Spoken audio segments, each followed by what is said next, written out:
Toni Brinker Pickens is bringing about positive changes in communities. The remarkable way her organization's making a difference, next. In recent months, some have lost faith and trust in those who protect us. Frustration has blurred our vision, but we've faced challenges before. Operation Blue Shield will facilitate the kinds of positive dialogue between communities and law enforcement that lead to unified solutions. I'm all in. I'm all in. We're all in. Join us. Let's do it together. Stand united with us at OperationBlueShield.com. This time, it's for all of us. Well, I want to say we love our blue, and blue lives matter too. I appreciate it so much, Sheriff David Clark from Milwaukee, as he stood up in a recent convention and he made that bold declaration. He's an African-American sheriff in Milwaukee County, Wisconsin, and he said blue lives matter too. And of course, all lives matter, black lives matter. We all matter to the Lord. Aren't you glad that that little song in Sunday school, red and yellow, black and white, they are precious in his sight. Jesus loves the little children of the world. He loves all of us, even us older folks that aren't children anymore, but we're his children.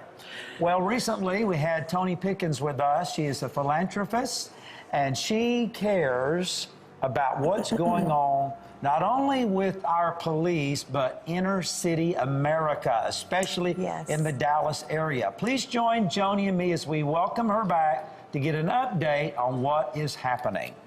Toni, come join us.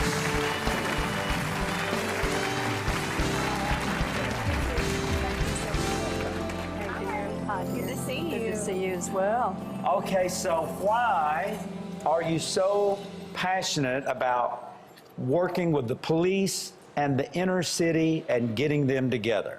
Well, I think for the safety of our country, right now we need to unify. We need to bring communities and first responders together in a common goal of progressive change, trust, and unity. So this is, our country's in sad shape right now. And we can work together. I think the most important thing is for us to remember that we're all Americans. We all have a common goal. We want a safe place to live. And a good way to do that is to bring people together through programs that unify us. That's so good. I want you to tell everybody a little bit about specifically what you're doing, Toni, and I think it's important to note that Toni and Joni. Toni and Joni, that's a good combination. I love it. I love it. But, you know, we've addressed both issues on this show here in that we've talked about the injustice and we've talked about the fact that there have been black men who were killed and the injustice attached to that.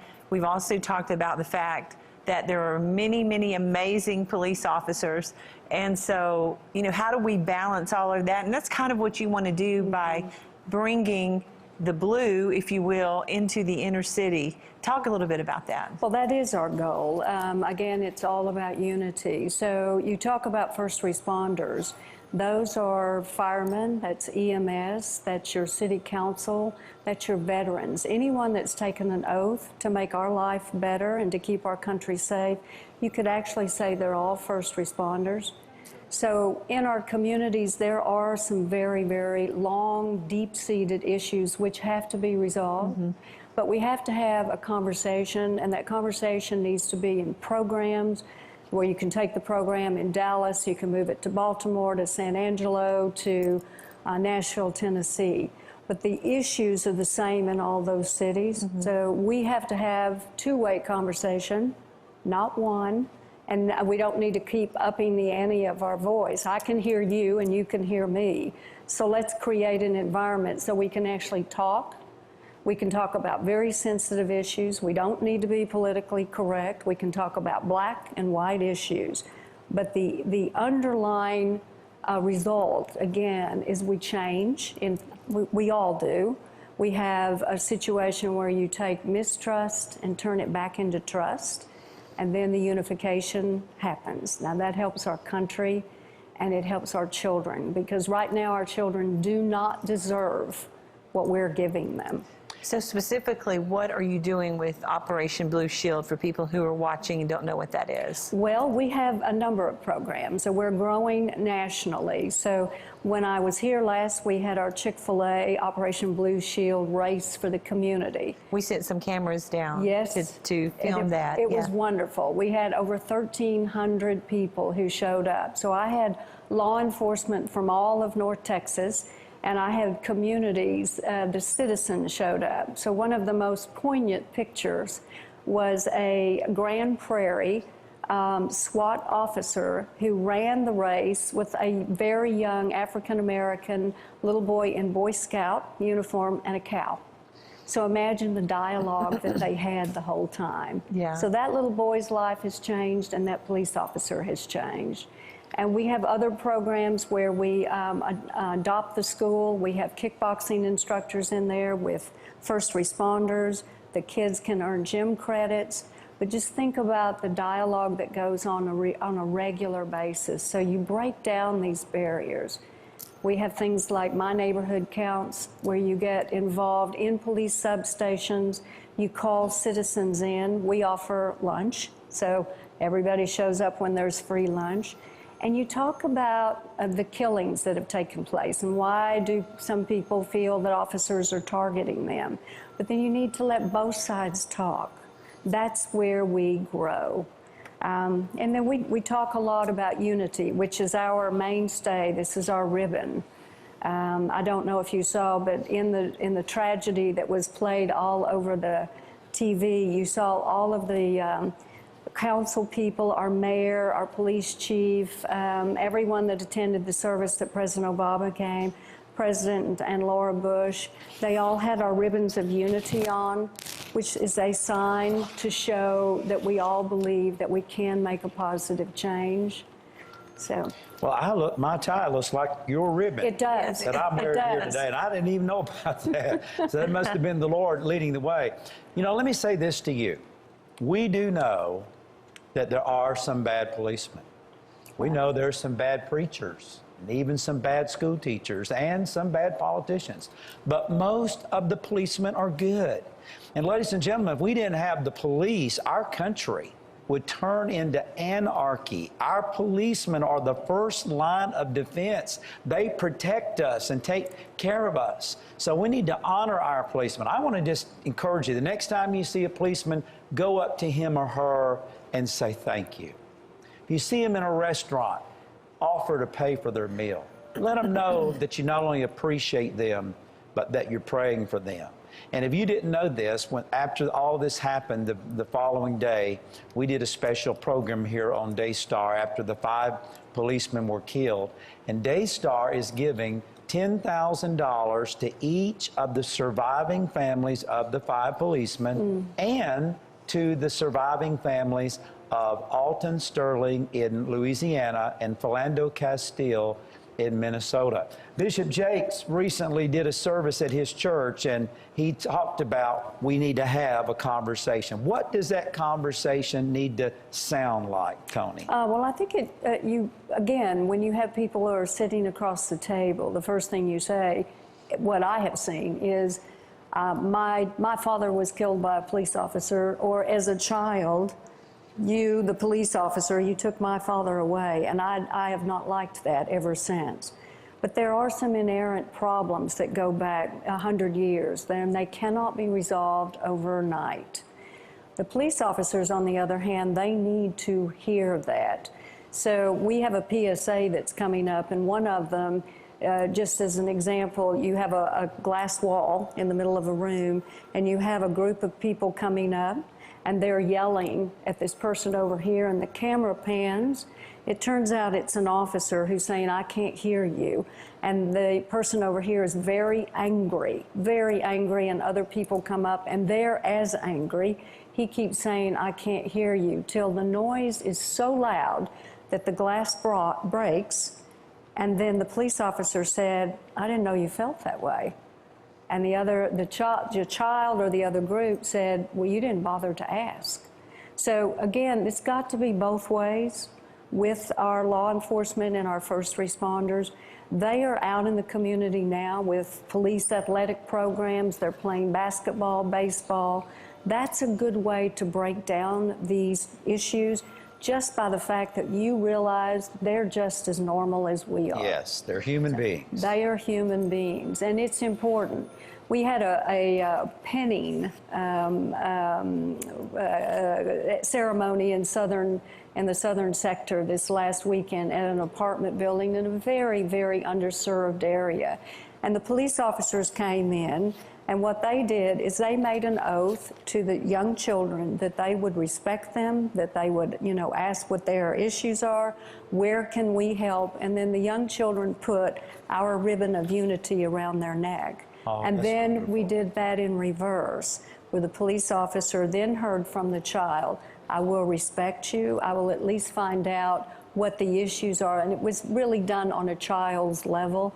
That did happen to take the metro section in our paper, but you saw the child and the police officer putting the unity ribbon on each other's shoulders. That unifies, that starts the dialogue, that in essence will save a life somewhere along down the road. I want to just make a short commentary here. Joni and I and Daystar have been vocal about supporting African American causes and speaking out in those times when police had unjustly treated African Americans. And it's not just lip service, because Daystar has given almost $500,000 of the money we have, writing out the checks to support African American causes. But can I just say this to you, that it is never right to go and kill policemen. And by shooting policemen, Black Lives Matter people that are in sympathy with that, you are hurting your cause. Because prior to the policeman being shot, a lot of sympathy was going towards the African American community because of the injustices. But when you take matters into your own hands and you kill policemen, and think about the irony, those 5 policemen in Dallas that were shot, what were they doing? They were protecting the rights of the Black Lives Matter to protest. And the guy that shot those policemen actually ended up also shooting an African-American lady who was a part of the protests. So the collateral damage is just terrible. And then think about this. Then this guy goes and shoots 3 more policemen in Louisiana. You know what is going to happen now? Not only will sympathy begin to be taken away from a just cause, but now policemen are going to be more fearful, more frightened, they're going to be more anxious, and they're going to be more quick to pull a trigger because they're going to be in fear of their lives. Now, I know I'm going to get emails. Some of you are going to like it. Some of you aren't going to like it. But I believe in speaking the truth in love. Folks, what we need a revival. We need love. We need to have an outpouring of the Holy Spirit in our country. And we do need to get together and talk with one another and do things together and pray with one another, because only when you get to know somebody can you really then begin to relate to them, whether it's a policeman or whether it's a young African American that has suffered injustice. Toni, I know that you're passionate about this, and this, like you said, you've made such great progress here in Dallas, Fort Worth. I love the fact that you want to take this nationwide, because it's so important. Some of these other cities, and so needed. And you think about what happened here. It was so shocking when those 5 police officers were murdered, because again, they were protecting the rights of people to protest, and our police chief and our crime rate, et cetera, was really more of a positive here in Dallas, wasn't it? It was, and primarily because these officers in the Metroplex, they have been working in the communities. So that's one of the reasons why they chose not to wear their protective gear. And that's, in retrospect, caused the loss of 5 lives. Wow. But again, at Operation Blue Shield, we're in that phase right now of now what do we do? That's where we kick into high gear. Our programs work. I can take them again and transport them into any city. So unity is the issue here. There are bad people on every side of the coin. Sure. So let's have some constructive dialogue in programs. Let's have a basketball game. Let's have a race. Let's have a kickboxing lesson. Let's do church swaps, which we do all the time. Pastors switch pulpits. But we also have Sunday schools that switch as well. We have a little thing called Murdoch's Army for little kids to get involved. And then at some point in time, we'll have everyone bring their dogs and we'll do a walk, we'll do this or that. But it's important for whites and blacks to be in the same room with Latinos. Let's not forget about that. Hispanics are experiencing racism. They are. In our Asian community. Asian, there are so many people suffering in this country, and the national narrative of hate needs to go away. Because again, I keep saying our children, they do not deserve what we are giving them. So my late husband started Komen with his wife at that time. And so when you think of Komen, you think of the pink ribbon. So that represents breast cancer. We want these unity ribbons to be all over the United States. So we would just ask for people to go online. We want them to make a donation. We want them to get the ribbons, put them on a tree. And that shows people, no matter on what side of the coin you're on, look, we're here. We're ready to talk. We're ready to make a change. We're ready to go forward. We know we can't resolve what happened last year if we just do what we're doing now. It's not going to happen. And we will lose more lives on both sides if we continue as we have been doing. Okay, it's an important issue. It really, really is. And the Christian people should be leading the way. John 13:35, Jesus said, "By this shall all men know that you are my disciples, when you show love one towards another." Love is not just something you say. Love is a verb. It's an action. It's something you do. So be intentional. You know, if anytime I'm out, if I see an African-American person or a Hispanic or an Asian, I'm always going to look at them and smile. I'm going to speak to them. I'm going to shake their hand. I'm going to pat them on the back. I'm going to say, yes, sir, no, sir, yes, ma'am, no, ma'am. I'm going to open the door for them. I'm going to be intentional about being friendly and being positive and being kind to them. And we need to do that. We need to be intentional if we really want to see things change. So there is a website. Go online, get one of these ribbons, make a donation, and get them distributed. Marcus, this is a wristband. This, again, represents unity. I brought one for you and your lovely wife. Thank you. And if you will wear those, so the yellow shows, because, again, yellow's community, the blue on the other side are first responders protecting us, and I'll give you both of those. I will get that to Joni's. Very, very nice. Can they get these on the website? They can. If they make a donation, they will get 5 things, visual signs. We want a change, and we want a change now. We want it for the betterment of this country.